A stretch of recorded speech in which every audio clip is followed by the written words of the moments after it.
Greetings, I'm Solidus-Skully, and welcome to another Australia Day special for 2020. Happy Australia Day, everybody, even if you don't live in Australia, the US, wherever the hell else. It's time for some more Crash Bandicoot action with, well, depending on who you ask, either the best game in the series or, close to it. Yes, that's right, everybody. It is time for none other than... wait for it. A bunch of characters. Yes, come on. Stop wasting my time here. Yes, it is time for 3Crash Bandicoot WARPED! And, yeah. The only reason why I call it 3Crash Bandicoot is because the 3 is awkwardly placed at the top, so is it like a cubed-ish Bandicoot? Fuck it, whatever. Yeah, it might possibly be the last Crash Bandicoot game I do for the channel. Not just out of fear for the fucking children's online violence against piracy, whatever fucking shit that might end up causing this channel to go to jail. Or, you know, possibly some other fucking shit, I don't know. Message to all parents out there, raise your kids with, you know, legit parenting, not fucking throwing an iPad in front of their screen. You know, a bit of responsibility. Doesn't really hurt. Anyway... Crash Bandicoot 3, this one has a more involved cutscene this time around. Well, I say more involved, but what I basically mean is it has slightly more story than the previous two games. First thing of which being that Aku Aku has a personality now compared to the last time where he was basically just... I'm just gonna go along with whatever because I'm a witch doctor and I'm dead. And yeah, we also hear where we learn that Cortex is working for Uka Uka, which is the evil mask, floating around in darkness right here. And, well, for those of you wondering why Cortex isn't taken seriously as a villain, say bye-bye to all of his credibility, because Cortex from this point on is basically a putz. I will say though, like, I mean, contrasting this with, like, the Insane Trilogy version, this cutscene looks a shitload better. I don't know if that's just down to, like, the lighting engine, or the fact, well, I guess most of the fact that the PS1 had a more simplified lighting schematic, but I don't know, man, it looks nice, and, the Insane Trilogy kinda lost it. I don't know if that was for stylistic purposes, or the fact that, I guess maybe Vicarious Visions wanted to brighten the game up a little bit more for the kids. Who knows, really. Whatever the fucking matter is, yeah, basically they're gonna eliminate Crash by using time travel. And, before you get worried about Dream Drop Distance time travel mechanics, they don't think about it. Again, we're gonna ignore plot holes because after all the crystals have been collected, yeah, they gotta go back in time for them, which will totally not screw up the timelines at all, so, fuck it, who cares. And that's basically the mindset you should go in with a Crash Bandicoot storyline. Like, the games don't really pay much attention to that sort of stuff to begin with, and even when they do, it's usually just for, like, a gag reference, like the evil twins from Crash Twinsanity. And, also kind of funny that I'm recording this on Australia Day, since this is the one game which I'm pretty sure doesn't take place in anything resembling Australia, because this is the point where the Crash series just said, you know what, fuck it, let's just go all over time and space. Well, I mean, understandably so, since this was Naughty Dog's last Crash game, and I guess they just wanted to pull out all the stops and do whatever, but... eh. Loss of identity, I suppose. But in any case, basically, if you haven't seen these in years past, fear not, before in this new decade of the 2020s I shall educate you again. Basically, we're just gonna be doing this level to level, gonna be ignoring most cutscenes, and basically just gonna, well, go to town on this. This is basically how most of the cutscenes are presented. Cortex popping on but going, Crash, Crash, Crash, why must you always muck in my fucking mud? If you ever come around these parts, I'm gonna pop a cap in your ass, bitch! That wasn't even a Dr. Cortex impression, I apologize for that. But yeah, because Naughty Dog were crafty little bastards, they saved on animation and cutscenes and shit by having basically just talking heads through the time portal. Again, a lot of people would like to say that this game has great animation. I would only really call it serviceable. I mean, it's certainly a lot better than what you would have gotten with games like, say, Silent Hill or Metal Gear Solid or Tomb Raider, where you had, like, bobblehead movements or very stiff characters standing around explaining shit. But at the same time, though, eh. And again, in the way in which Crash Bandicoot 3 works is in a similar manner to Crash Bandicoot 2. Warp room, 5 levels, play 5 levels, unlock a boss, and go do it. The setup's a little bit, well, it's more or less the same, but just done in a little bit of a different style. But in terms of the overall mechanics, you have a bunch of different stuff to play with. I'll get into that as we go on, just for the sake of, you know, padding things out a little bit. But yeah, more or less same structure as Crash Bandicoot 2, the formula has been refined. I'd argue to its best here, but at the same time there's also a lot of excess. But I'll cover that as we go on. Same sort of stuff, you know, collect crystal, go to the portal, get all the boxes to get some gems, bonus levels, 3 masks. Again, this is Crash Bandicoot in its near-perfect form. Don't really know what else to say. One thing I will say in terms of like level aesthetics is that the levels do look very, varied, obviously, given the time travel thing, and very different. I do kind of wish that, well, again, and maybe this is just more so my personal wish if there was to be another Crash game in the style, that they kind of went for unique levels each and every time you warped into a different one, rather than just selecting from a specific level trope. I understand that, especially in this day and age, you kind of need to use your assets to the fullest, and, well, considering the fact that video game development is a lot more expensive in recent years, it probably is a lot cheaper to just reuse certain assets, but I don't know, like, in the PS1 era I could slightly understand, but I mean, Gex 3 also had a similar thing where they had unique levels, and, that game was pretty good, besides the Mythology Network. I don't know, that's just more of a nitpick though. Crash 3 is still a pretty good game. Not my favourite, my personal favourite is still Twinsanity, but on the whole, not too bad. Unfortunately though, and yes, this is where we begin to get into my nitpicks of the Crash Bandicoot 3 experience, or sorry, the 3Crash Bandicoot experience. Yeah, swimming levels. They brought these back in Wrath of Cortex. To be perfectly honest, they're a lot worse off here than they are in Wrath of Cortex because, well, yeah, I kind of like the music in Wrath of Cortex a little bit better, and the atmosphere I think is a lot better handled.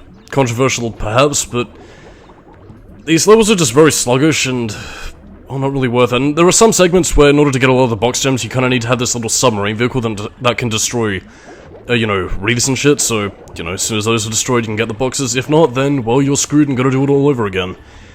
I mean, it does work within the nature of Crash Bandicoot's very would you call this trial and error? Yeah, I would say trial and error. It works within its trial and error context, but at the same time, it does kind of make 100%ing the games a little bit tedious. Then again, this is also coming from somebody who's not really much for 100%ing video games, unless of course the reward is really worth it.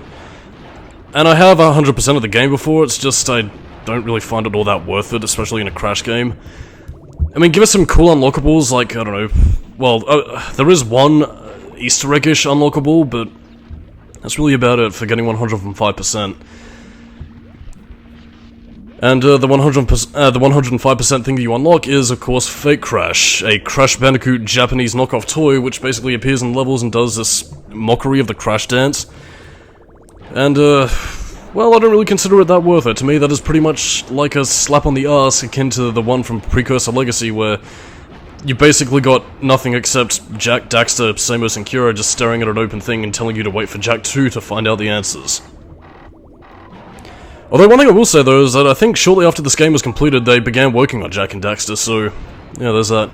Mainly because of the fact that you can actually tell that they reused a few sound effects in the Crash series and the Precursor Legacy, particularly for the sound effect of the A-Grav Zoomer, which is similarly used for the jet ski here. You'll be seeing that in a little bit, but fun fact. I can only really imagine what Naughty Dog was really thinking at this point. I mean, I guess they were probably ready to start stretching their legs creatively, but even still, I think for the amount of effort that they put into Crash Bandicoot 3 and Crash Team Racing as their final, parting goodbyes to the Crash series, I will say that it is a good note to end the trilogy on, but unfortunately what resulted from this is kind of a similar thing that I like to call Silent Hill 2 syndrome, where the series just didn't really know where to go next. I'd argue that Twinsanity kind of answered that query, but considering the nostalgia day and age we live in this time, I'm not entirely too sure if that's gonna fly, because, and again, this is mainly just subject to rumor, but I do hear they actually are making an original Crash Bandicoot game, in a similar style to the Naughty Dog era. Keep in mind that's only rumor at this point, we don't really have anything factual. The only thing that really clued me into it, because, I'm not really that big of a fan of the Crash series anymore, was a video by Crystal Fisher on the subject. I would be very interested to see how it turns out. I mean, since it is all new levels and everything, might be worth picking up. I still haven't played the Insane Trilogy to this day, but I mean, for a new game, I might just make the exception. I'll get into the Coco riding in an animal levels later on, but again, it's pretty much the same sort of stuff you were doing in Crash 1 and 2, just with a cute little tiger. The prehistoric levels, unlike in Gex 3D, Enter the Gecko, are actually one of my favorites, because I just love the very... I wouldn't really call this grim, but I love the very dangerous sort of vibe, I'll say. It's just so cool. Then the music is also very catchy. Mutato Musica, I think it was Mark Mothersbaugh and Josh Mansell, they really went all out in the soundtrack, and it is pretty sick stuff. In terms of how I would rate it, Some tracks I like, but there are also some tracks in Crash 2 that I kind of like a little bit more. I don't know. Interesting stuff, I suppose. These levels are also host to some pretty interesting secrets, and I'm not specifically talking in terms of stuff that you could find in the warp rooms themselves, just little hidden areas. I guess kind of similar to the places in Crash 2 where you'd find a place that you wouldn't really know where to look unless of course you were carefully combing the level and looking for things that looked a little bit out of place, like the nitro crates and the behaving levels. But, yeah, I'll point those out as we go on, because you will be seeing these levels as I am doing, well, pretty much all of them.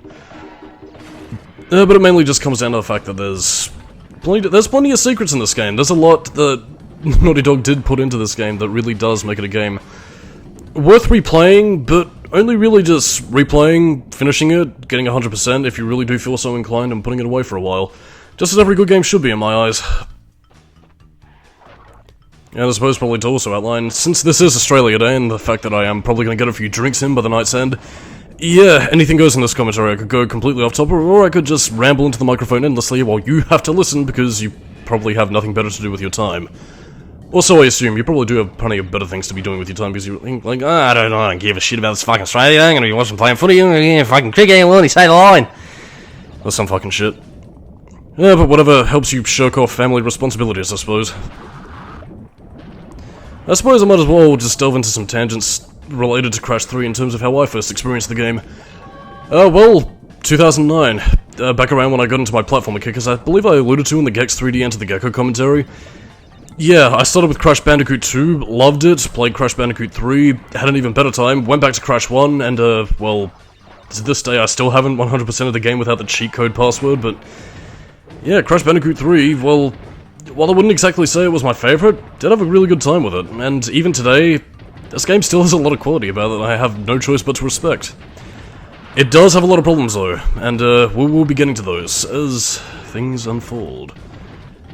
But I mean, on the whole, this series, and I guess maybe if I could delve into why this series is, or at least was something that I really did follow majorly back in the late 2000s, was really because of the fact that, I don't know, these games just sort of encapsulate the 90s for me. Again, I didn't experience the decade like a lot of other people did, but at the same time, by experiencing Crash Bandicoot, it just sort of brought a little something back, which was just nice, man. I don't really know how to describe it, it's just, I called it the Gecko effect in the Gex 3 Enter the Gecko review, but it very much does ring true, man. It makes you feel like home. Anyway, we also have Coco levels. I might as well get into these now. They're basically just gimmicky vehicle-ish levels where you basically just, you either control Coco walking about for a little bit, control her riding an animal, and of course driving around in a jet ski that sounds suspiciously similar to the Agrav Zuma. And they're not bad, they're just sort of I mean, I can't really say what I probably would have had in preference of this, since the only real alternative people seem to have found that's at least enjoyable on a large scale of people was to have a control basically like Crash. I don't know, I probably would have gone for something a little bit more unique, not necessarily in the Wrath of Cortex way of just kind of having a nerf down with, you know, specific vehicle segments like she had in Wrath of Cortex, but I suppose mainly in terms of, well, I don't know, maybe giving her some, like, third-person shooter aspects, kind of like what Cortex had in Crash to Insanity. Or maybe even doing some of the stuff like Nina Cortex by having her use gadgets to sort of zip around the place. I don't know, but possibly something to think up of when they're developing the new game, allegedly.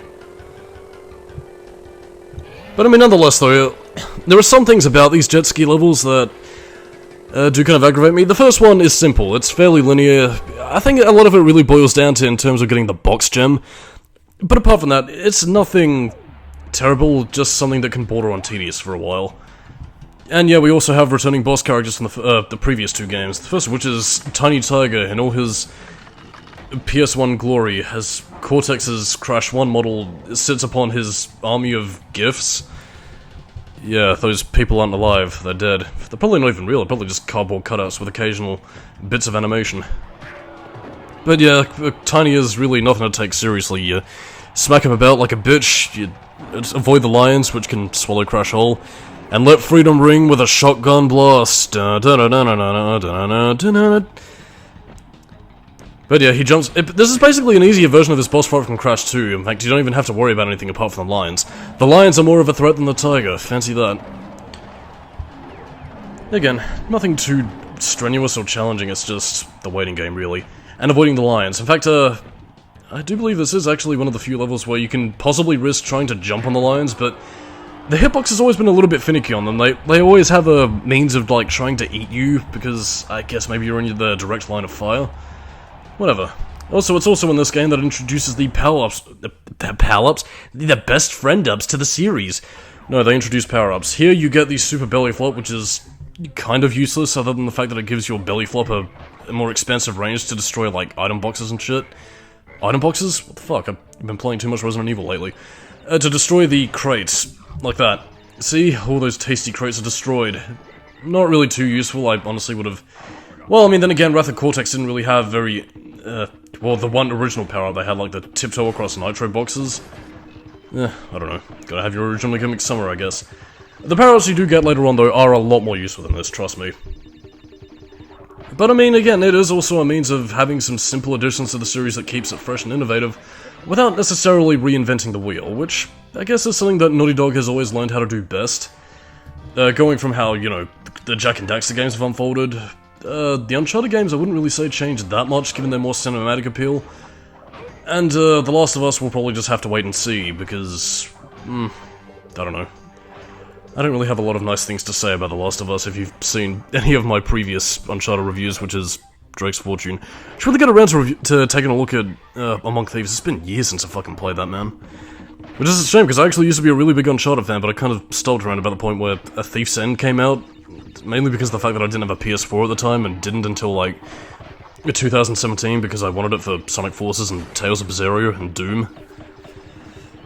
Whatever, I'm rambling.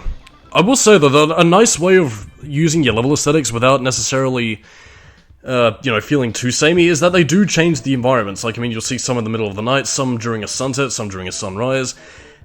Again, this is a great way of really, you know, making things feel different without necessarily being too different. Changing enough so it feels fresh, but at the same time not breaking the bank on creating completely new levels and assets. If you are going to be lazy, you might as well do this, which is honestly one of the biggest problems I had with Gex 3D Enter the Gecko, actually, in the sense that it was a game that just kind of had to reuse the same assets because, and that just kind of rang a little bit lazy to me. I guess what I'm trying to say out of all this is that having a nice sunset can make all the difference. But I mean, regardless of such, there isn't really anything going on. Like, I mean, there's no real story context to any of these sorts of levels. There's no real little adventures to be had. Like, even in little cutscene animatics, similar to what you had with Spyro the Dragon, where you'd at least get a peek into, you know, whatever each civilization was about, and, you know, little comedic antics that they go on. It's basically just very Spartan levels, collect the crystals, and assume that you're not screwing up the space-time continuum. I mean, just imagine in this level, for example, like, you know, they went off to the Sultan and going, My lord, the crystal is gone. Our castle has no money. Oh dear, oh, it seems we're all fucked. And then Crash Bandicoot changed the financial future forever, whereas the world was consumed by chaos and warfare. And in the end, it all led to death, ruin, and basically, well, the end of all things. What I'm basically trying to say here is that Crash Bandicoot 3 is the worst story in the series, and, well, the series just hasn't been good since it turned to 3D, ever since they made time travel. Where am I going with this? I have no idea. I do legitimately like, the Arabian levels, though. I don't know why, it just feels so nice and warm. Well, this isn't exactly the nice feeling that I really want, because, right now it is stinking hot. Well, where I am, anyway. Then again, the fact that, it's kind of the middle of summer, so that doesn't really help matters either. But whatever, this is the price I pay for living in the land down under, the land of bushfires and, dangerous animals.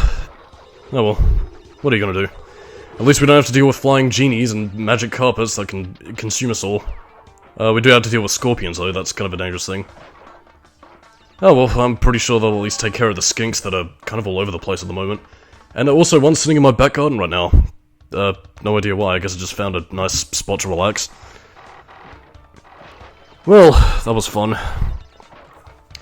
The only thing I will say in terms of box collection this time around is that, again, it's similar to Crash 2, you will also have death routes and all sorts of bonus levels. Again, unlike Crash 1 though, you don't have to worry about dying and, you know, losing out on all the boxes. But at the same time though, not something I generally enjoy doing. This is probably the last time I'm going to be doing this actually because, well, you are seeing it 100% wrong. wrong, 100% run by means of extreme editing and slight cheating, just so I can, get things moving. But I mean, apart from that though, you're gonna make it worth it, man. You're gonna make it worth it. And, is it here? No, it's a little bit further down the level where the other route. In fact, I think you can actually see it if you kind of peer past the level barriers. I don't know. Yeah, that's the pathway right behind there. That's where you get the color gems, which are also back, and again, similar to how they were in Crash Bandicoot 2 Cortex Strikes Back, they unlock a secret path in one of the final levels, where you can then get the ultimate gem and have joyous days. Funnily enough, Dr. Brio isn't really in this game as like an antagonistic force to Cortex.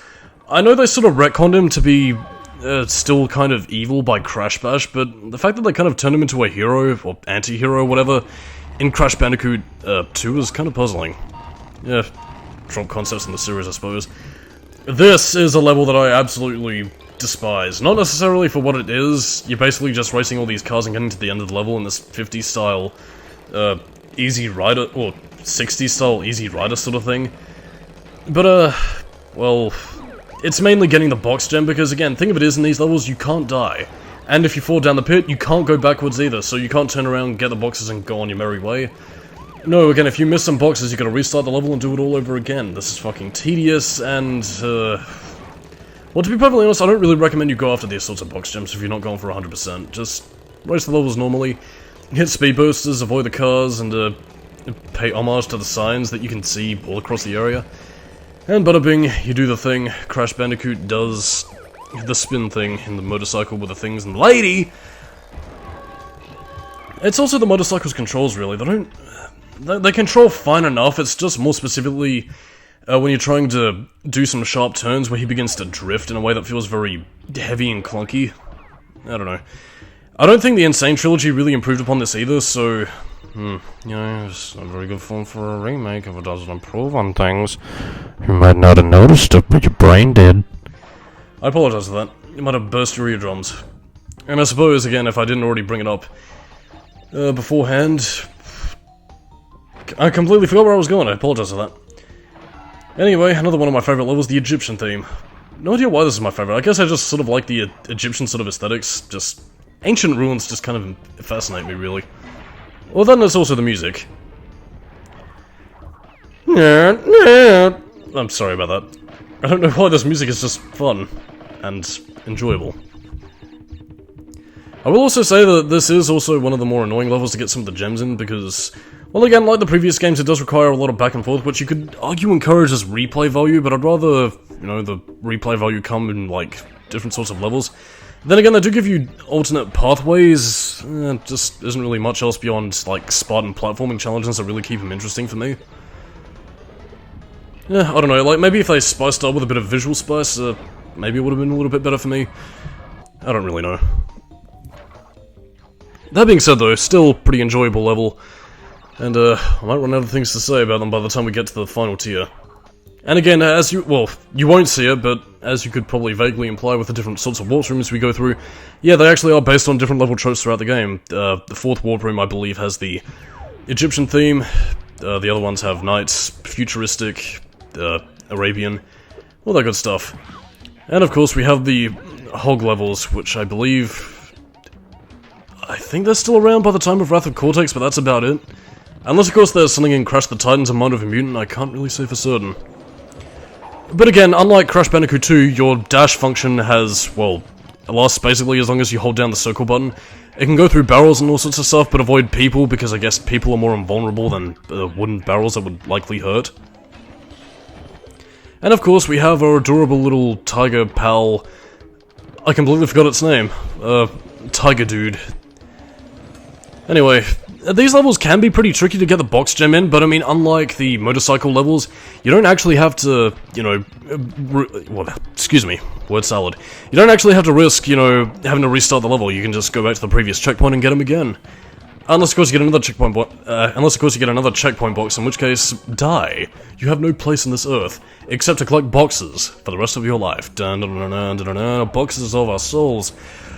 I don't really know what I'm going with this. Anyway, goodbye, dear old tiger friend. We shall see you in the next life. But now is no time to lament the loss of animals, now it's time to lament the loss of the penguins. These little bastards that infiltrated us in Crash Bandicoot 2 in our only real snow level. Kind of a shame, really. I really do love the ice aesthetic from Crash Bandicoot 2. But no matter, we also have Dingodile, voiced by the late William Hootkins, who I believe was... I think he was Porkins from, like, Star Wars Episode 4. Yeah, that was a bit of a strange career choice, but yeah, he puts on a terrible Australian accent. See, it fits! Fa-la-la-la-la-la-la-la-la. I don't even know why I did the Christmas thing here. But again, as you can see here, what you're meant to do is avoid his, like, little cluster shots. He'll charge up his flamethrower and destroy bits and pieces of the ice barrier that he set up around himself, and that's how you're supposed to hit him. But again, you can cheese him quite easily if you just, well, slide jump over it and, well, attack him. I really do like William Hootkins' voice for Dingodile. No other actor ever since he's portrayed the role has ever really given him that sort of, like, that growl and rasp, really. Bit of a shame, but I mean, you know, rest in peace, man. You deserve it. Turns out his midichlorian count was off the charts.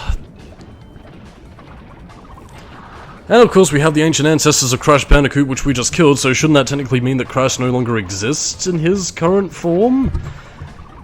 I don't know. Part of me, I don't really know if this is just me personally. I mean, I will still stand by that I don't really give a shit about the story in Crash, but I kind of wish they did the Spyro the Dragon thing of, like, having cute little animation scenes of, like, Crash maybe interacting with the inhabitants.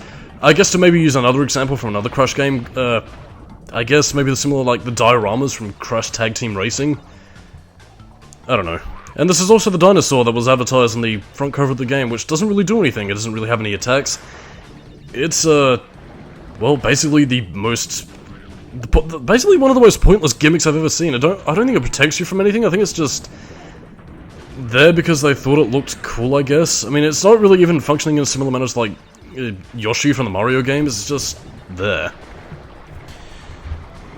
I don't know. I don't really know what to say about this thing, man. It's just... And there you go. It abandons you, never to be seen again. I see how it is. I see what you're doing there with, you know, your little jumpy kangaroo T-Rex shit. Yeah, but the only thing that you really have to worry about here is the chase, which is by a giant dinosaur, which can't really be topped. In fact, I think the only things that future games ever really do is, well, Crash to Insanity tried this with, like, a walrus that wants to eat Crash for dinner, and then there was also, like, the... Jesus, what was it? It was the rhinoceroses and the dragon, I think, in Wrath of Cortex. Well, I mean, a dragon is slightly better in that aspect, but... yeah, who knows. The point is, this level is just atmospheric as hell, dude. Oh joy, another water stage. I mean, I will say that in terms of, like, graphical fidelity, I do like how the underwater stages look in this game. My biggest point of contention really just comes down to the fact that it's just kind of a... I don't really know what it is. Maybe it's the music that isn't really catching my ear, because in Wrath of Cortex, I think the electronica did, like, a little bit better to kind of get you in the mood of, like, ambient underwater settings than what we have here. Well, that and I suppose the also very sluggish pace of the level really just kind of drags it down for me. I don't know. It's just kind of tedious, and I think maybe also getting a gem is also a part of that. But, I mean, what can you do? And yeah, the amount of hazards they also include in this level also make you have to take your time a little bit more. Again, I know I really shouldn't be berating patience in a platformer game, but whatever, I'm just impatient, I suppose. I wonder if I've got any handy-dandy tangents to help me. No, I do not. This is gonna be a fun half hour, kids. Well, then again, a fun half hour. I say half hour and 100-hour thing, fucking whatever. Time to go off topic. Yeah, that's kind of interesting, actually. We now have, well, we've had for a while, but, like, I mean, the fact that we have YouTube videos that are now over 5 hours is really saying something compared to, like, about a... Oh, Jesus Christ, it was a decade ago now when we had videos that could barely go past the 10-minute limit. I was there for that, man. Like, God, this is what it feels like to be nostalgic. Jesus Christ. Like, I mean, if this was fucking 2009, 2010, this video would have been... Actually, at this point, it probably would have been, like, 2 to 3 parts at this point. And now we have videos that are reaching out to, like, you know, 5 to 7 to 13 hours, and people were just like, oh, they only made a video an hour long? Well, I guess I didn't really feel like going that in depth with the material. Ugh, Christ. Well, I mean, then again, depending on how things pan out in the next year, well, who knows, maybe YouTube won't be the dominant form of entertainment anymore. Then again, where else could people really go? I suppose... nowhere, really. Or Dailymotion, I guess. I don't think that really has an active user base. Well, I mean, they do, but they don't really have an active user base in the same sense of YouTube, so... who knows, really? Maybe we're all gonna be owned by the Umbrella Corporation, forced into plots about viruses and shit that we don't care about. Oh, speaking of which, actually, again, this is probably gonna be old news by the time this is uploaded, but... yeah, depending on whether or not we get some news about the Resident Evil 2 well, not Resident Evil 2, the Resident Evil 3 remake, which, again, had leaked pictures of Carlos Olive Oil and Jillian Valentine. Yeah, it might be interesting to see what comes of that. I don't expect it to be released until at least, like, 2021 at the earliest, but I mean, the fact that it's coming at all is interesting. Unless, of course, they pull a Mega Man Legends 3 and cancel the game, or like, put it in development hell for another 10 years like they did with the Resident Evil 2 remake. That would suck. Then again, I don't want to jinx myself, otherwise I'll be very, very sad. But at least it lasted long enough for us to get out of the water level, so... yippee! Now it's time to go to Arabia at night. And also we're being attacked by people who are throwing explosives. Yes, duh. Well, I mean, then again, this was 1998, so maybe a slightly-ish more innocent time. Oi, talk about having a controversial game. If Crash 3 was released today... well, actually, I mean, it kind of was since the Insane trilogy was released in 2017, but... yeah, I don't know, maybe there will be controversy if they did release it in, like, 2019, or some shit. I don't know. Maybe nostalgia protects it from being seen as, a little bit, problematic. Still, I mean, I suppose if we could talk about anything else Crash Bandicoot related, I guess maybe hopes and fears for a new game, which is allegedly in development at this point. I suppose, if nothing else, I hope they kind of go for different sorts of level aesthetics, much more different than what we had in Crash 3. Then again, I'm not entirely sure what they could really do, because, like, I mean, you could go for the generic level trope of, you know, grassland, desert land, whatever, but... it's also about having a unique sense of identity about it, which Crash Bandicoot, the Wrath of Cortex kind of tried. Like, with having, you know, Wild West, you know, underground bases and mines and all that sort of stuff, but... yeah, I suppose it really also sort of depends on what they do to make the levels interesting. But then again, I could quite easily see them running into a Wrath of Cortex situation where people just see it as a series of diminishing returns, and then we basically get right back to where we were around 2004, where people don't really know what to do with the series. Because, like, I mean, they tried going the pseudo-ish reboot sort of scenario with, like, you know, the Titans games. And, well, nothing really worked, and that was part of the reason why Crash Bandicoot could have sort of faded from the ether. I mean, I mentioned this before in the Gex 3 Deep Cover Gecko review, but... I mean, Crash Bandicoot, unlike the Gex series, does have an established cast. It does have, you know, passionate fans and a user base and everything. I suppose the real question is exactly what they do and where they go with it. I mean, I don't exactly expect them to go more story-driven, because, you know, people taking platform stories seriously, it tends to get a bit of a negative eye from the public, but... yeah, it's interesting nonetheless to speculate, just to see where the developers really want to take Crash. Because, I mean, I don't necessarily see him entirely being the moneymaker that he is. I mean, he has featured a lot more in advertising and presence in recent years than he was a couple of years ago. Like, I mean, again, I don't know if anybody else is really seeing this. Like, in terms of the Crash Bandicoot presence, I think it was an ad for the PS4, actually, that, you know, showcased Crash Team Racing Nitro-fueled, which is very surprising to see. I don't know whether that was just on Sony's part, but I mean, the fact that they did want to use Crash Bandicoot as part of their legacy, I guess, is saying something that they do still care for the series. But I mean, who's to say how long that's gonna last? I mean, you know, Activision can't coast on Naughty Dog's fame forever, and I suppose if the new game fucks up, we're either in for a much larger dry spell of Crash, or they're just gonna go back to remastering the games like Twinsanity or Wrath of Cortex. Well, then again, I suppose people apart from me, who can really say that they really want to relive the glories of Crash Bandicoot Wrath of Cortex? A lot of people didn't really like that game, despite the fact that to be perfectly honest, it's really more so mediocre than anything else, but... yeah, you know how things are on the internet. If it's not 100% good or 100% terrible, then it's just bad by definition, I suppose. Incidentally though, I do really like the remix themes that they do give for the Death Rat areas. Like, it's a lot more intense and a little bit more action-packed. Really does keep you on your toes. Then again, the key to all this is patience. And just being sure to time your jumps, which can get pretty hairy depending on the circumstances, which, you know, I suppose probably contributes to the resurgence of the, I guess, 3D platformer genre in this sort of style. Like, I mean, it's sort of weird, really, because, like, I mean, the 5th and 6th generation, well, 5th and 7th generations, really, were kind of like that. It was kind of like that mysterious divide between, you know, stuff that's purely the game, and stuff that was more cinematic. I mean, it did kind of start with the PS1 era, but it kind of continued into that middle ground with the 6th generation PS2, Dreamcast, Xbox, and all that. And then the 7th generation, where things kind of went full-fledged cinematic. I don't know, it's just interesting to see these two sorts of philosophies just sort of colliding with each other. Yeah, I do kind of wish we had more of a platformer level based on this sort of, like, Easy Rider kind of aesthetic. I'm not really sure why I'm saying this. I mean, I don't think there's really much. And I haven't even seen Easy Rider beyond, like, the Ghost Rider callbacks, because it has Peter Fonda in that movie. Whatever, I'm just rambling some white salads.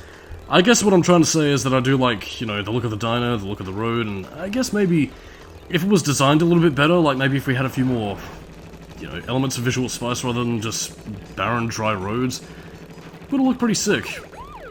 I don't know. I mean, there are a few interesting bits and pieces in future variants of this level. It's just right here where it feels kind of, And again, as I mentioned before, make sure you get every single box, because if you don't, well then dude, you are pretty well screwed. Not really sure what else to say other than that. It's really here where the tight corners begin to get you the most. Again, what I would recommend is mainly just sort of tapping the accelerator, and mainly just sort of keeping your speed nominal, but at the same time, again, it's really just trial and error just to know where the turns are and know when to accelerate and go all out. Because, I mean, if you do hold the X button while you hit a speed boost, you can maintain that speed boost so long as you have the X button held down, but, well, yeah, you'll find yourself careening off into the sand, and if that happens, you're basically teleported back onto the road, but you're stationary, you lose all your momentum, and you lose time, which, you know, these racers don't fuck around. They will quite easily eclipse you if you let them, so, excuse me, be on your guard. And also another point, like, is since they can also bash you backwards and give themselves a little bit of a speed boost, yeah, you don't want to screw around on that part. I don't know what it is about Naughty Dog's graphical engine this time around, but I really do like how they've handled water effects. Well, not water effects, but like weather effects. Like, the subtle greyness of the sky over there. I don't know, it just gives off a nice hue. Like, I mean, the level still looks vibrant, but at the same time it also has a nice sense of, it's starting to rain, let's, you know, not be too hasty. I don't know why, it's just nice. And again, we also have the appearance of these two-headed freaks, whatever, which actually have a pretty cool death animation where they, like, smash crash right into the camera. I don't know, pretty amusing. And, yeah, also something to talk about, the death animations in this game have been doubled tremendously. Basically what happens is, well, you die and Crash has a very unique animation for all of them. Really inventive and, well, a beloved part of the series. Suppose if there was anything else to talk about in terms of the medieval levels. Not really much. They just look very nice, and, well, I can appreciate them in that aspect. One thing I will say, though, is that, well, the enemy variety in Crash Bandicoot 3 is actually pretty good. Like, I mean, they do naturally introduce, you know, different sorts of enemies the more you go on throughout the levels. Some a little bit more than others, but I think it's no better demonstrated than right here in the, you know, the I keep on wanting to say Mythology Network, what I mean to say is the fucking fantasy levels. By the way, I also believe that, fuck, what was that called? I believe, like, the Knights and the Undies is cut out of the PAL version for some reason, so, yeah, you actually have an easier time with that enemy in the PAL version than you do in the US. Or, Nistic? NTSC? Nesquick? And yeah, a lot of the songs also use a lot of life motifs with the Warp Room theme, which has honestly become pretty famous among Crash Bandicoot in and of itself. So yeah, bonus rooms will usually have an amalgamation of the Warp Room theme in conjunction with the level's theme, so here you have a lot of orchestral stuff. In the open levels you have a lot of, like, sitar-influenced music and, well, all sorts of that good stuff. I don't really know what to say about the music other than that, but it's fun, man. There we go. Look at all those tasty apples, mangoes, wampa fruit, I think. I don't know. By the way, you can also use their fat stomachs to bounce up, because apparently all fat people have bouncy stomachs and you won't compact their ribcage or chest or anything. It's okay, you'll just get an extra bounce of height and you won't kill anybody in the slightest. Bounced. Yeah, again, another rudimentary sort of improvement slash change to prove to the developers that, yeah, we make things different now. Here's the roulette boxes. If you don't hit them in time, they will turn into a steel crate and you basically have to begin the level again to get the gem. But you can also get some interesting stuff. Sometimes it ranges from a few wampa fruits, sometimes it ranges from an extra life and a Kawaku mask. And you know, depending on how well you time it, can be pretty fun. Tasty morsels of a gem. You know what, and again, I don't think they would probably do this in this day and age, but you know what, I'll save that tangent for later. Yeah, Entropy, reinvigorate my schedule. You're on my time, you little skunk! Give me the crystal! Yeah, this is Dr. Entropy, the creator of the time twister machine that allows us to time travel. Why is he working for Cortex? And if he has the power over time, then why exactly does he care? Because he could probably just travel back in time and, you know, give himself a good life, basically do anything he wants. You know, out of everything in the series, Dr. Entropy's, like, appearance is really bizarre. Like, they don't do anything with him, and, like, both for the sake of comedy or for the sake of anything, really. He's just sort of there as, like, a side villain. It's kind of disappointing, because you could use him for a lot more than you really do here. Like, he just kind of exists as, like, a sub-boss to Uka Uka, which, you know, you would have thought that Time God would have kind of gone above, like, Witch Doctor's evil brother. I don't know. Maybe this is part of the reason why the Crash series never really developed beyond these games. The fact that they kind of have very vaguely defined backstories and powers. Like, I think Crash Bash mentioned something about, like, the Ancients wouldn't allow them to fight or some shit. It never explained. Then we have the Elemental Mask from Wrath of Cortex, which, again, how is that really any different from what Aku Aku and Uku could do on a regular level? And plus the fact that Entropy is given even worse treatment there as a god of time as, like, a level obstacle. I don't know, man, it's just confusing. But again, because, you know, we can't have death here, he teleports away and leaves his armor behind. If Crash was any smarter, he probably would have gotten into a suit and used the time manipulation abilities to destroy the world. And you do get a cutscene after this explaining that the Time Twister machine has become a little bit unstable, which is kind of something that I kind of wish they implemented into the gameplay. Like, maybe instead of having just regular levels, you know, that you go through like this with the same sort of generic stuff you've seen before, instead what you would do was that you would have bits and pieces of different levels merged together, so like, what starts off as an Egyptian level, Crash would then immediately transition to, like, I don't know, maybe like a snow level, or, you know, Egypt at a different point in its history. Again, that probably would have been relying on a little bit too much of in-depth knowledge to really be expected of, you know, kids maybe, but I don't know, it would have made the levels look a little bit unique, and plus also give you an opportunity to reuse different level assets from other parts of the game in a way that feels, well, unique, since the Time Twister is falling apart, and time and space as we know it is collapsing, so it gives the story a little bit more credence into the gameplay. I don't know, I guess maybe it would have been a bit too ambitious for a Crash Bandicoot game, but I don't know, it would have given the levels a little bit more, you know, unique twists. Dangerous playing with TNT crates. I don't really know what it was. God, sorry about that. That something was blocking my nose. I don't know. And again, I think you might already be sort of clicking onto parts of why I like Crash Bandicoot 3 as a game, but there are things that I feel that it could have done to be a little bit better than what the sum of its parts were. A lot of what I bring up are admittedly nitpicks, and again, I don't want you to take this as me saying that the game is terrible just because, you know, I find fault with a few things here and there. Again, what I like about Crash Bandicoot 3 as a game is that it, you know, it has a very focused core platforming structure that improves what was already there in Crash Bandicoot 2, but there's a lot that kind of feels very been there, done that, and while it is handled very well, which is what's ultimately important at the end of the day, there is another part of me that just kind of feels like they could have done a little bit more, you know? Again, I already pointed this out before with, you know, maybe mixing levels together if you couldn't make it all original assets, or possibly having all original levels akin to what we had with, you know, Gex 3 Deep Cover Gecko. but that doesn't really give this a lot to talk about in terms of stuff that they really do differently. They handle it about as well as you can expect in terms of logical game design, in the sense that they slowly drip feed and introduce new enemies progressively with, you know, increasingly more difficult platform structures, so you do kind of avoid the sort of, how was I supposed to know that was their moment from Crash Bandicoot 2 and Crash 1, but at the same time though, isn't really much else that it does that I can say is, well, something that blows me out of the water. To me, this is basically Crash Bandicoot near perfect.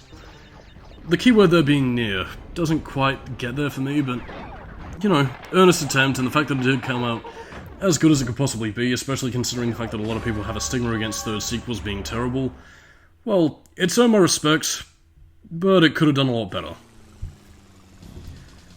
Yeah, which I suppose maybe was something that I was also sort of hoping for with like maybe a Crash 3 remake, although then again I suppose the fact that they had the Insane Trilogy that kind of eliminates the desire, but I don't know, even still, could have done something maybe a little bit better, but whatever. We also have another kind of terrible-ish level gimmick. It doesn't appear too often, thankfully, but this one is kind of tedious, and it's mainly in terms of the enemy AI. Again, you might not see it here because there is a certain strategy that I am using to avoid a lot of enemy gunfire. Basically what you are is, well, shooting down blimps.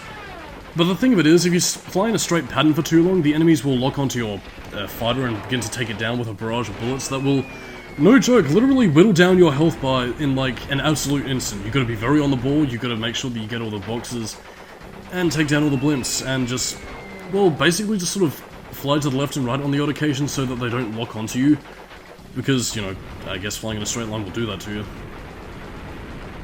I don't know, I mean, one thing that I usually do is that I usually get all the boxes, die, and then go after the blimps good and proper. But I mean, this level trope is kind of annoying. Not really too annoying in this level, but for the next level, where we're not taking down blimps, but rather large biplanes, well, yeah, hold on to your hats, ladies and gentle-ladies.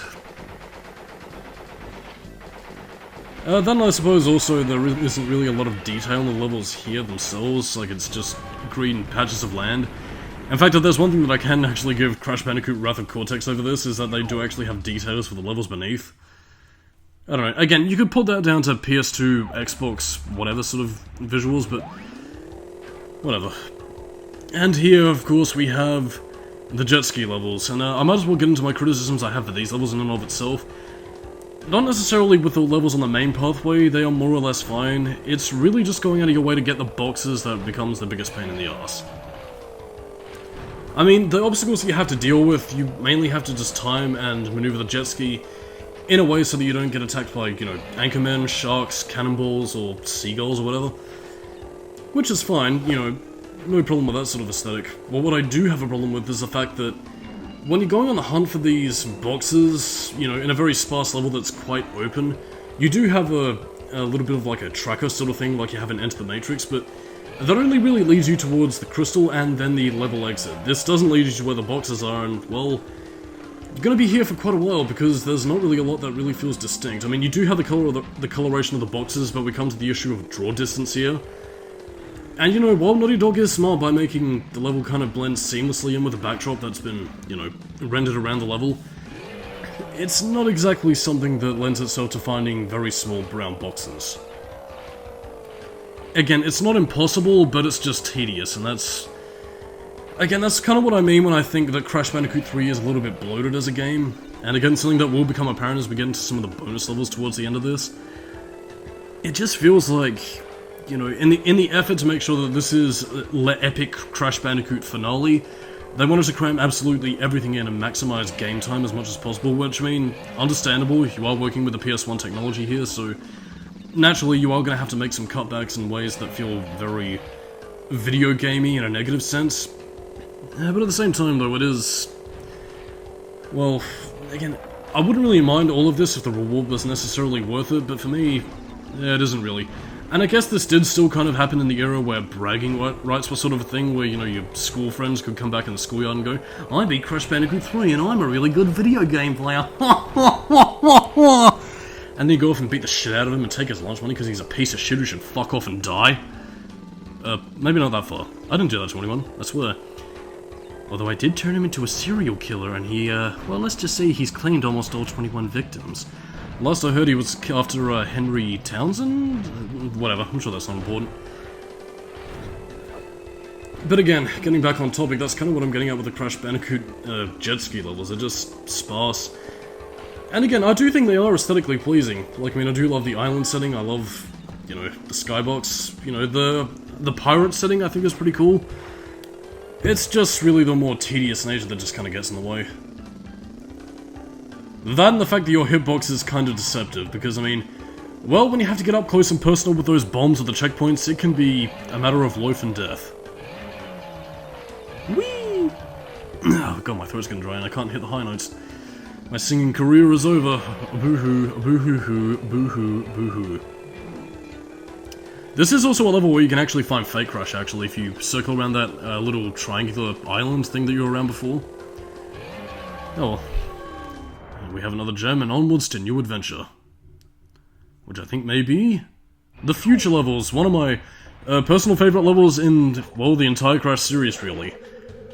There's so much that I do love about this, and, well, again, this might admittedly be partially down to, I guess maybe my love for the show, but I get major Futurama vibes from this, which, I don't think would have been intentional, because I think 1998, yeah, this would have been a year before Futurama was even a thing, so, well, yeah, general sort of futuristic level. I just love the design of it, man. It's just so inviting, and I really love the sunset hue that it has here.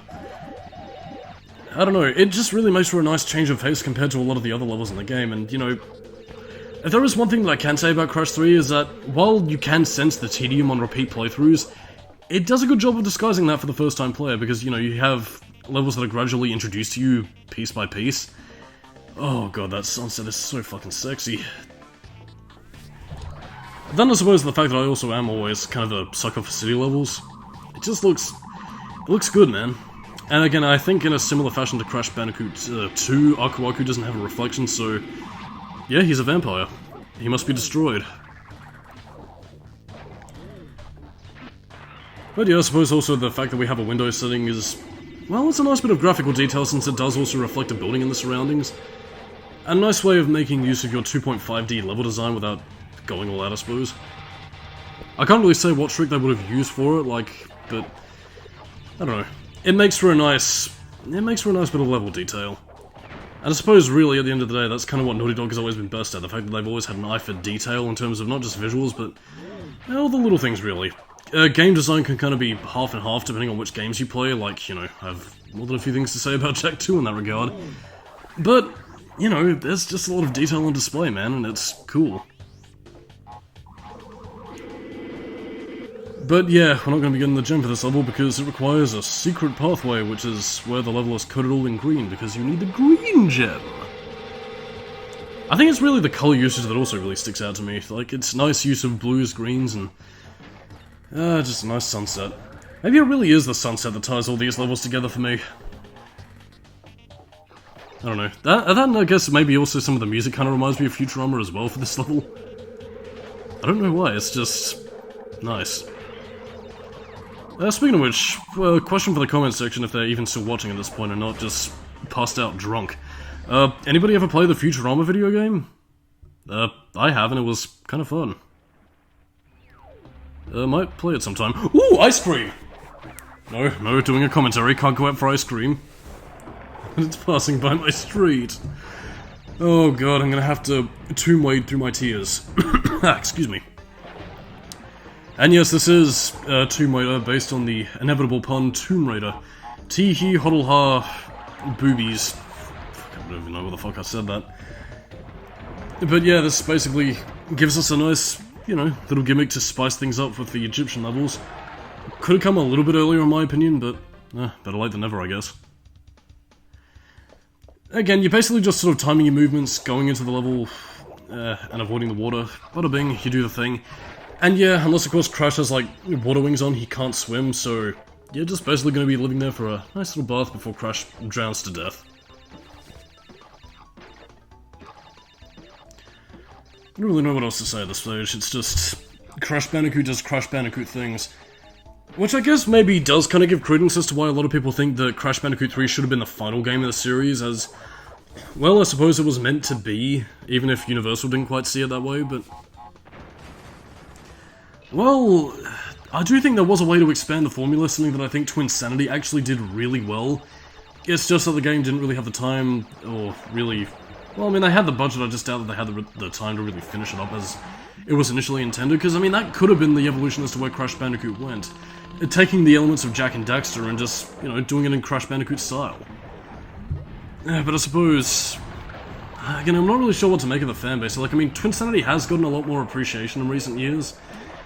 I suppose it's really just more so down to the fact that I guess the Naughty Dog games are the ones that still have the reputation and, you know, I guess the respect to command from a lot of people since they have a lot of fond nostalgia and memories for it.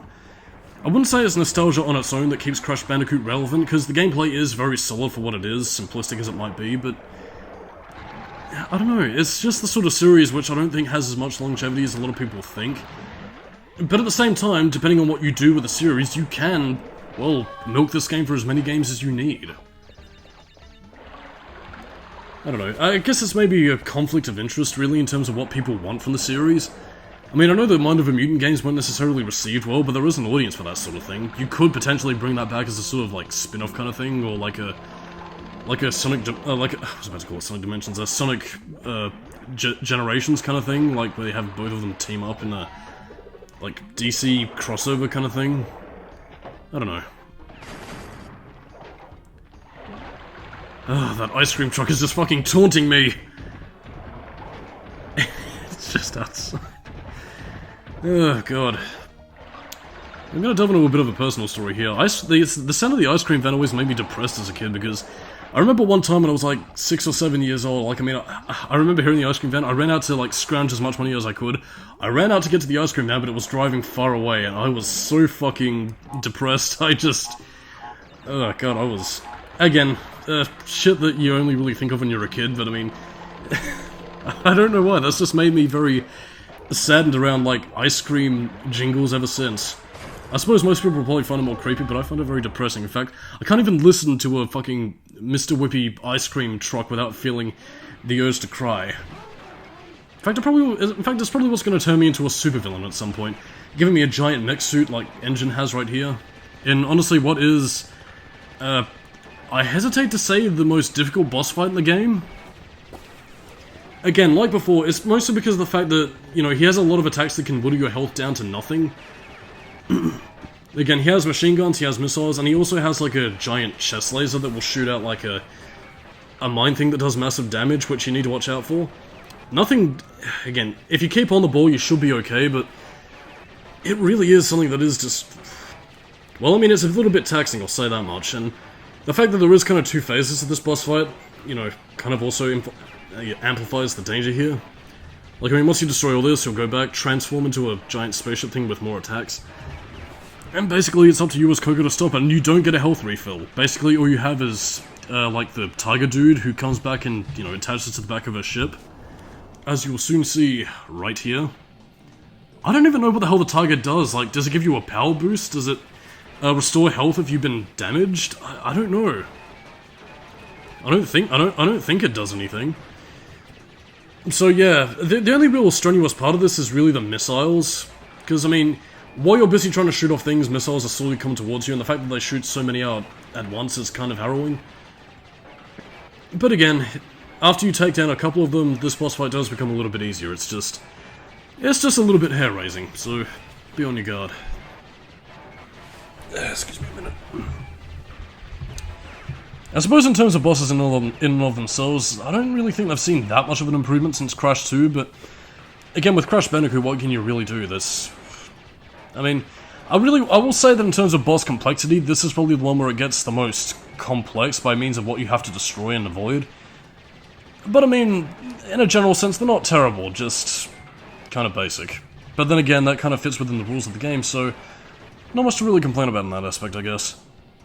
And then Engine died.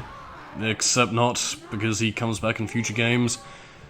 Maybe the oxygen cut off circulation to his brain, and that's why he got really emo in, like, Crash of the Titans and Mind of a Mutant, where he was basically like a really creepy, like, S&M kind of guy for Cortex who became his bitch. I'm not even joking about that, he has lines of dialogue which imply that Cortex steps on his nuts, and he says things like, "But I liked it when he did that." Engine, you freaky fuck. But alas, we have another future stage in all its futuristic glory. I don't really know what to say about this, man. This level is just so cool. And yeah, basically with these little robot things, what you're meant to be doing is that you're meant to be using the bazooka power-up, which shoots out fruit to destroy the targets, but you can basically just go up to those things and hit them, no problem, so, yeah. One thing I will say, though, is that the bazooka is useful for hitting certain targets, like, well, those things over there, and also certain item boxes, so you do get use out of it. It's just, well, I mean, it's not Ratchet & Clank, I'll say that much. In fact, I honestly think that I probably could have handled it maybe similar to how Cortex and his pistol worked in Crash to Insanity, but then again, I'll give them the benefit of the doubt, because that was, like, that was a couple of years away at that point, so who knows, really.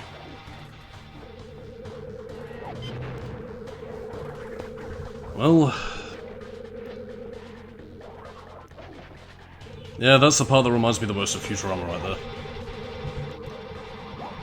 I don't really know what to say about this level, man. It's just so... futuristic. It just fills my soul with joy. I suppose, and again, something I could probably also bring up in terms of if I ever plan to review the Crash Bandicoot games. Well, depending on certain circumstances that have recently befallen the YouTube populace, as far as you're aware, well, I don't necessarily think I want to review these games, if only for the fact that, well, copyrights, well, not just copyright strikes, but I mean, legal reasons, but I guess also maybe for the fact that, well, when you get down to it, I don't really have much to say about these games, or at least not as much as I would have back when I was still majorly into the series, because, you know, while I do like these games, I don't think I could really say anything unique about them that millions of other reviewers or whatever have already said. And then I just don't really have a lot of passion for the series as much as I did, well, about a decade ago, really. That's nothing against Crash Bandicoot in and of itself, it's just the fact that, while I enjoy the games, I think they're better suited to more, you know, relaxed sort of commentary than they are. There's something which I can necessarily critique, because the passion just isn't there. And that's really just sort of the thing with how I pick what I review. And it's something that I want to find interesting, but also something that I have something to say on. So a lesson that I learned very harshly in during 2016's run-through. But yes, we have the second last motorcycle stage, since we are on the 5th tier of levels at this point. Excuse me. Love the sunset, but this level is also a bit of a pain in the ass, because, well, gotta keep on those tight turns and tight corners, and don't fall into those pits, because it'll take a while to get you out and then put you back into the straight and narrow.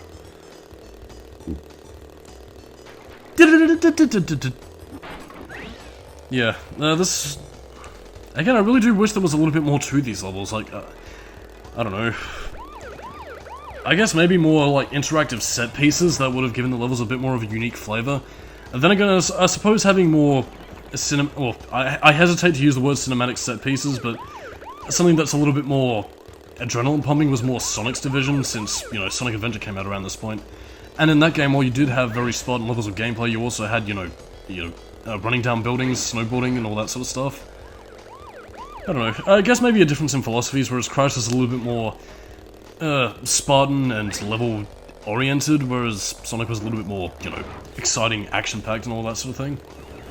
It really is interesting to see these different approaches to platformers back in the day, because I don't know why everybody seems to have this eternal obsession that platformers just need to be very simplistic, Mega Man-esque, you know, do the thing to make level happen and whatever. I don't know. Just an interesting thought, and I guess is maybe a remnant of a critique everything in terms of being a perfect mathematical formula sort of aesthetic that we have, you know, on YouTube in this day and age. I don't know, it's a fascinating thing to really see how the level of analysis has kind of evolved over the years, because, like, I mean, it used to go from, like, the whole angry reviewer sort of thing of, this game sucks, big-lipped alligator moment, out the edge, whereas nowadays it just seems to be kind of like the whole video essay kind of, I'm a smart person in college who failed a level design course, but I know things, so I'm a smart, listen to me, feeble humans, because I have a microphone and you don't. Na-na-na-na-na. Maybe we should just send them all back in time to the ancient past of Arabia, where they will die a horrible death. Somehow. just ignore me, I don't even know what the fuck I'm saying anymore. One thing I will say though is that... I don't know why, like, I mean, these levels do a decent job of being invigorating, but I mean... And I guess maybe something that I probably could have mentioned earlier with some of the Egyptian stages, is that you do have examples of some level design that I feel is a little bit cut and paste. Like, I mean, we've already seen this, you know, this sort of level aesthetic before with buildings and everything. What I think they could have done is maybe given a few unique touches to the levels rather than just pure, you know, pure platforming. Something that the Gex series actually did pretty well was, you know, adding in a bunch of different sorts of parody advertisements or, you know, something interesting to them. And even Crash 3 in and of itself also has that with the, you know, the racing levels. Like, I mean, you saw on the side of the road that you had Cortex having, like, billboards or, you know, engines, like, petrol station. You know, stuff like that could really spice up the levels. I mean, you could argue that the enemies kind of do that since, you know, you have the enemy scientist people as, like, enemies, but it's not quite the same thing, and, you know, I think the levels themselves just need a little bit more spice to really make them stand out. I mean, Crash 2 was also guilty of this, but I mean, the thing about that is that you're not doing nearly again, excuse me, I'm just trying to get my point straight. You're not doing nearly the amount of backtracking or replaying the level for a certain artifact as you would with, you know, this. Because, I mean, on top of gems and crystals, you also have the time trial relics to complete, which basically grant you access to 5 additional levels that you'll see beneath the hub world. And basically what that gets you is the 105% ending, which, again, is basically the same as the regular one, except that it unlocks the true ending akin to what getting all the gems got you in Crash Bandicoot 2 Cortex Strikes Back. I don't really know what to say about it in regards to the levels themselves. I mean, we'll get to them eventually, but I wouldn't really say the reward was that worth it other than having a few cute references to Naughty Dog's past games. But I'll save my time on that for matter when we get to it. And again, that's just another example of what I mean when I say that Crash Bandicoot 3 does feel a little bit bloated. Like, I mean, getting the gems and crystals, fine, fair enough, but I think the relics is just kind of going a little bit overboard. I mean, it is a nice way of maximizing game time without necessarily reinventing the steel, but again, you gotta make the reward for doing so worth it, and for me, bragging rights just isn't quite worth it to me. I mean, it's definitely a thing for some people, like, you know, speedrunners or whatever, but I don't know. Oh dear, enjoy the bullshit, children. We have Crash Bandicoot in a plane, shooting down other planes, saving our world from terrorists. I forgot where I was going with this. Crash Bandicoot is a franchise of diminishing returns. Tell your friends so that Activision makes lots of loot. I seriously have no idea where I was going with that. But yeah, basically, now you have to destroy both engines in order to take down the plane, so yeah, you're basically gonna waste more time standing still and avoid getting shot. As you can see here, health was doing reasonably well, but now it's whittled down quite significantly. Also, a bit of a fun fact, well, a fun fact, but also kind of a sign of what I was talking about in my Silent Hill 2 review. This was responsible for breaking my first PS3 controller. Again, well, these sorts of video games were kind of my escape when I was a teenager, so yeah, I was kind of an angry kid. And, well, let's just say I had issues that well, not entirely resolved.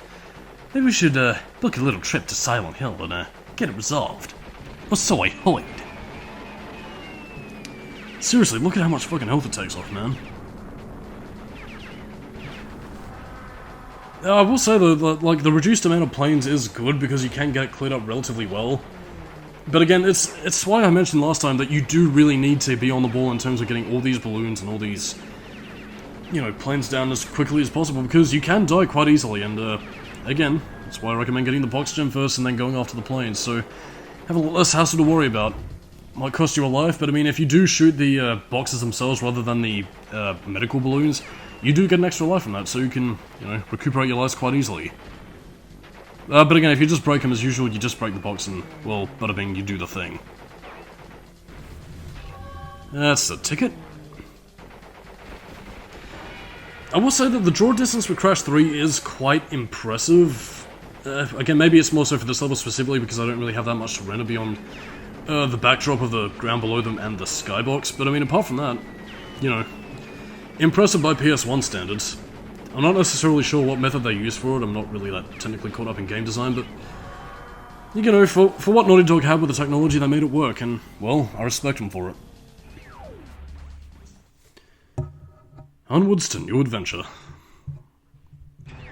And now we have a unique-ish gimmick thing. It's mainly...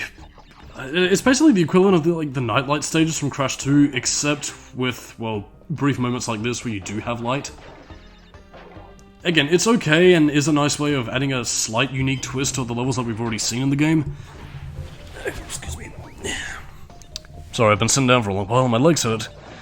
But that's completely irrelevant to the game. So yeah, like Crash 2, the bugs will follow you for a little bit, get bored, and basically, well, it's kind of your prerogative to, well, know where the boxes are, hit them, and then come right back, unless of course you really know where to go. I think maybe if you turn the brightness up on your TV, you should generally know where to go. But again, you can be a daredevil from time to time and, well, risk it. I wouldn't recommend it, but I mean, if you can, you either play this game too much and should probably go outside, or, well, you're incredibly skilled and I'm not worthy. I don't know. And again, to me, this is another example of how adding a slight alteration to the level design can make or break a level. I mean, in some cases it doesn't really work, but some levels like here, works pretty fine. And then the fact that it also gives you free reign to run around as Aku Aku Unleashed, always a good sign. And yeah, I can't remember if he did this in the second game, but I believe Aku Aku can also run through those steel crates in Crash 2 as well, I think. I'd have to test that out again. Well, I'm seeing... Oh, he left us. Oh yeah, that's how it is. Like everybody in my life, they leave me, use me, dispose of me like some dirty dish rag. I see how it is. How it always is. But yeah, like with Crash Bandicoot 2, destroy as much as you can and, well... Yeah, and this is also where the Wampa Bazooka can come in handy in terms of, you know, destroying as many things in your way as possible. It won't get all of them, but, you know, it does make the job a little bit easier. And something that you might find yourself actually forgetting about, because while the power-ups do have their uses in terms of stuff that's both situational and stuff that you are kind of forced to use it with, you kind of forget these elements exist because of the fact that the core platforming structure of Crash 2 is just, well... Sorry, not Crash 2, Crash Bandicoot 3 is just that good. I don't really know what it is, it's just the fact that you're just so used to the core mechanics that they're basically all you need, really. And I suppose that does also make the power-ups in the best way possible. You know, there's stuff that can give you a slight edge if you want to use them, but not entirely essential to the game design. Well, in most cases, but 9 times out of 10, you don't really need to use a lot of them, so... I don't know, it's pretty nice and a unique way of using in levels to the fullest, really. I don't know why, but I maybe it's just my mind or the fact that I'm kind of getting tired at this point, but I kind of expect, like, the guy on the, like, spiked pillar thing to be, like, using a turntable like a DJ. My warped, stupid mind attempting to fill for commentary. It pains me. It pains me. Defeated again! This is not fair! Maybe I should retire to a nice big beach with a nice big drink and a woman with nice big bags of ice for my head. Oh, Cortex, you sleazy, sleazy bastard. We all know what you secretly meant with that big bags of ice comment, you sneaky bastard. But yeah, this is actually where we find out that the enemy scientists are in fact robots. And yeah, we're not showing off the Cortex boss battle because that's basically the pseudo-ish final fight, which, you know, doesn't really make a lot of sense because we haven't really gathered all the gems yet. Which of course is essential to your 100% ending and is just existing for... Jesus, I should probably turn it down a little bit. But yeah, that basically just only exists so we can continue our journey and get more stuff. And pad out the game time. I do really love the aesthetic here for the jet ski level, you know, the blood red seas, the arid skies, and, well, the volcano aspect. Looks cool, man. The one thing I will say, both for this and a second variant of this later on, is that it looks... Well, it's very sparse, and again, getting all the gems... not getting all the gems, getting all the boxes is a bit of a pain in the ass. I do recommend that you kind of sparsely use your checkpoint boxes only when you've gotten a significant amount of them, because...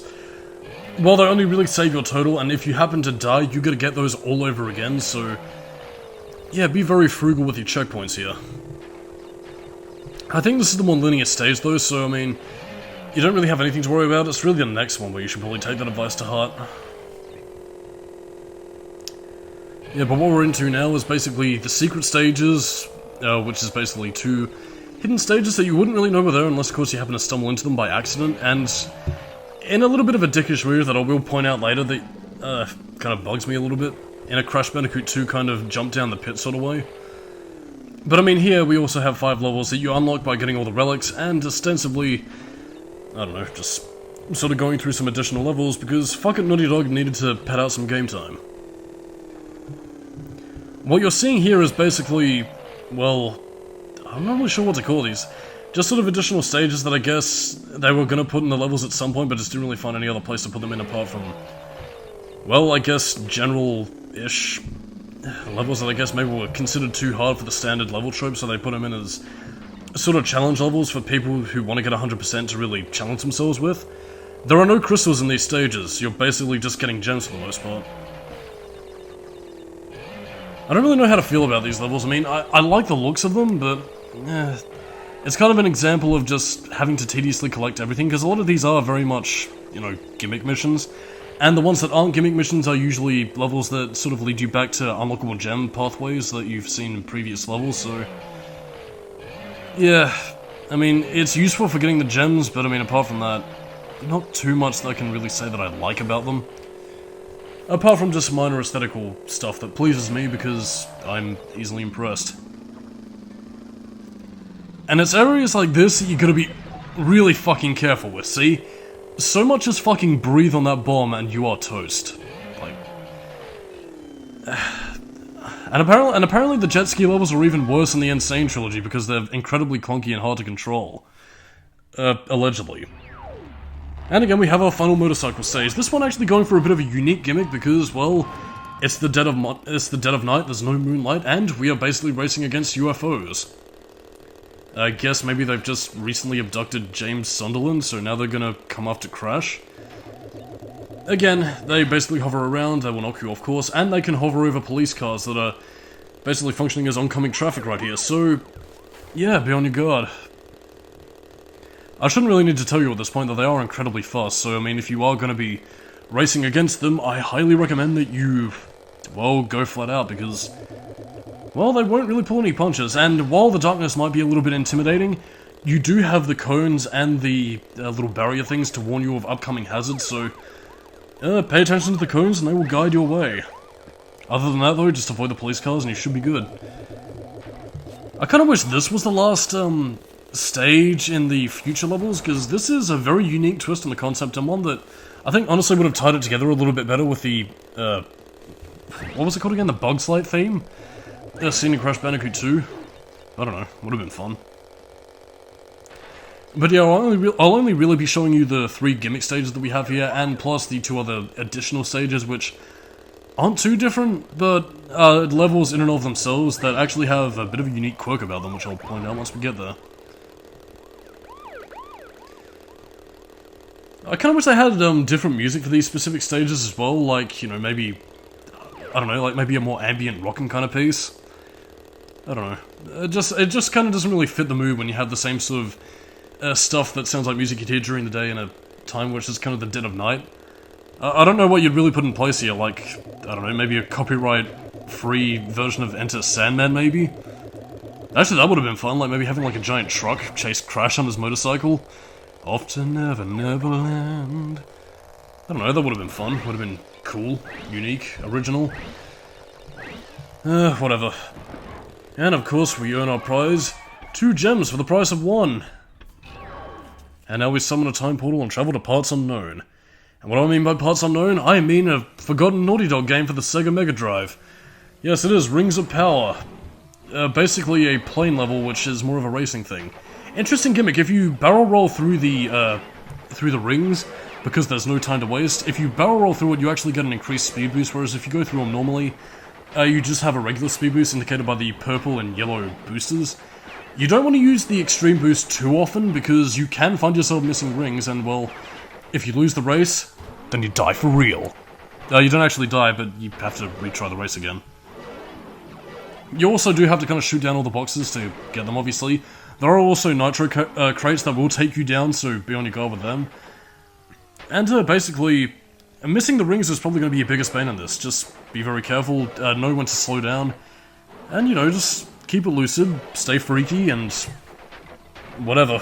I don't really have anything to say. By the way, was Rings of Power any good?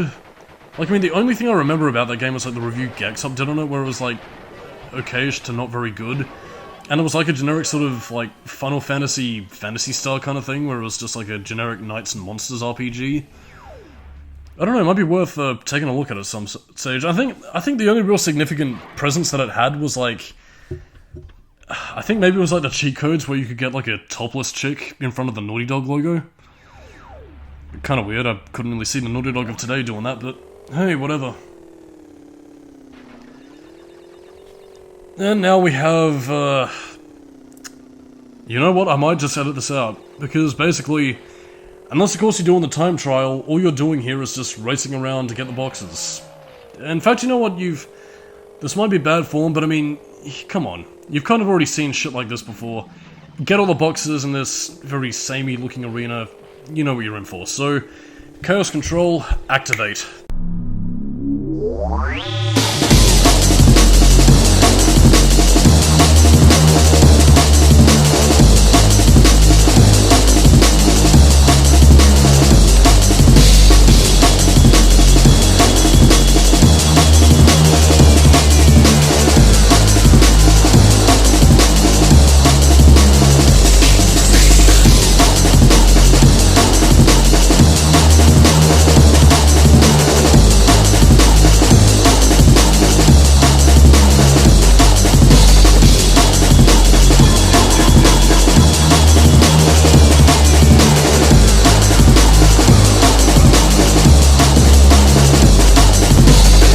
And to talk a little bit more about this, yeah, you have to run into an enemy, but you don't die. You just get transported to Aegipus Rex from the level Dynamite!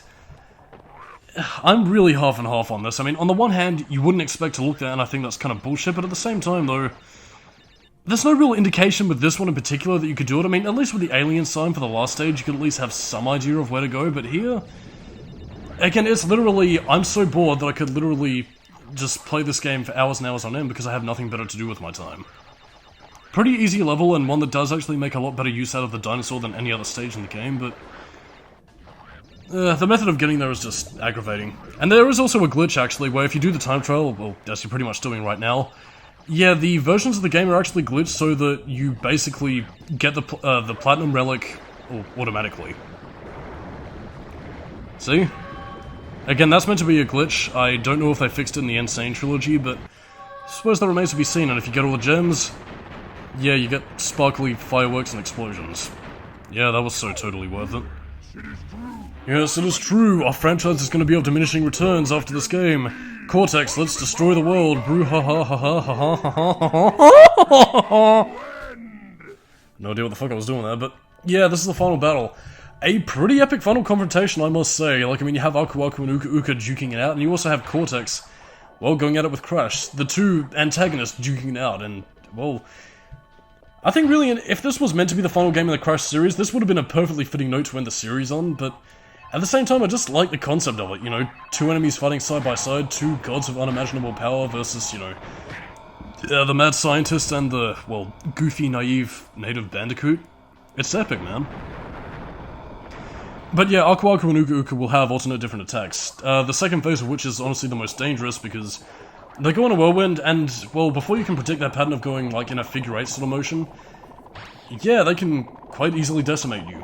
Again, Cortex has nothing to take seriously. He'll shoot his laser, drop a couple of bombs, and basically, well, go up and hit him when he lowers his shield, and you are good. You'll see what I mean about the tornado attack being the most damaging thing here, because god damn, sorry. As you will soon see right here, they basically have like a homing attack where they'll lock onto Crash, swirl around for a bit and cause an explosion, which you can quite easily get out of the way from. Jesus, that was cutting a bit closer.